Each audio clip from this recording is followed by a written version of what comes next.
take this moment to consider the ARP process, Address Resolution Protocol.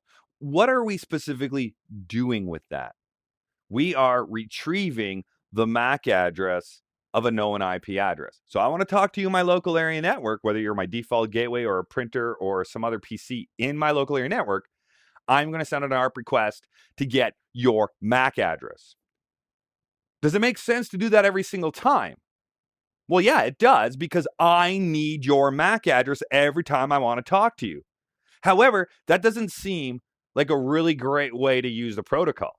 What do I mean by that? Well, if every time I want to talk to you, I have to send an ARP request to get your MAC address just so I can talk to you, that's silly. That's silly.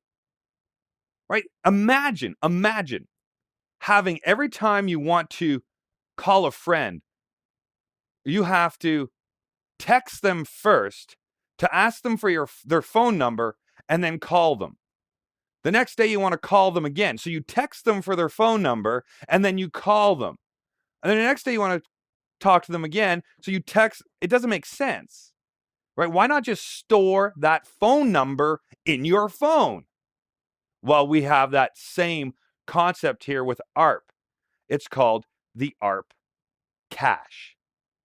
Not CASH like money, it's CACHE, ARP Cache. And we can view the ARP Cache on a Windows device by typing in ARP-A. So in this example here with ARP-A, you can see that we have 3 different interfaces on this particular Windows device.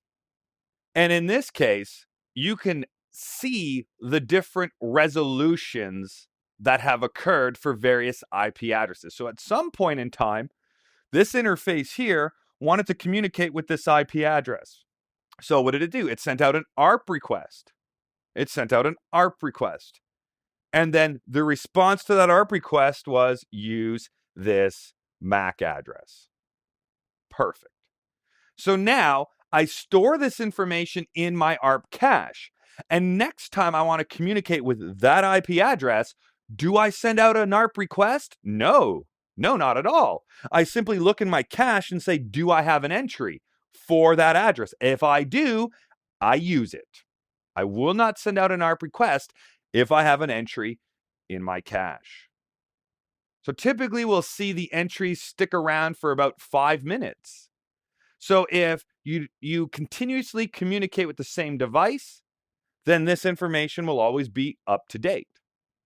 But if you pause for 5 minutes, then that entry gets cleared out. So we don't have stale entries within our cache. The problem with stale entries in the cache is that if all of a sudden the IP address or a MAC address changes or a device moves or something occurs, then you end up relying upon old information in a cache that may no longer be accurate.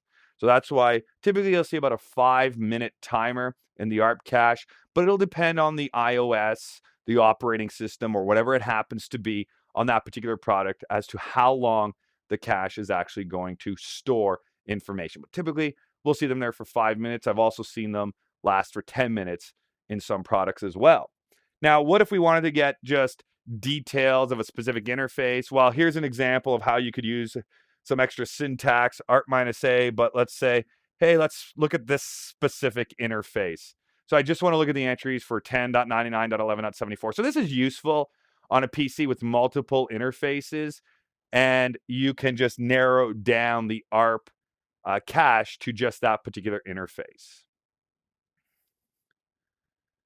Here is the ARP cache on a router. That's right. Routers also need to have an ARP cache.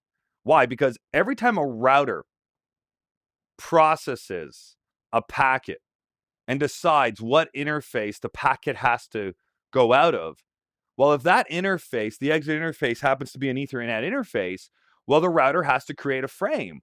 And the router is going to have to put 2 MAC addresses in that frame. It has to put a source MAC and a destination MAC. So the source MAC would be the MAC address of the router's interface. However, the destination MAC address is going to be either a next hop IP address on that link, or maybe even the destination device in that local area network.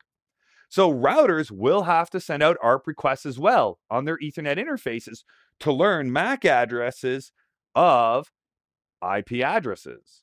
So anytime a router needs to send a frame out an interface that is an Ethernet interface, it will need a destination MAC address as well. So it will ARP, send out ARP requests. When the replies come back, it's going to store those replies in its ARP cache. And you can see the ARP cache using the show IP ARP command on our routers.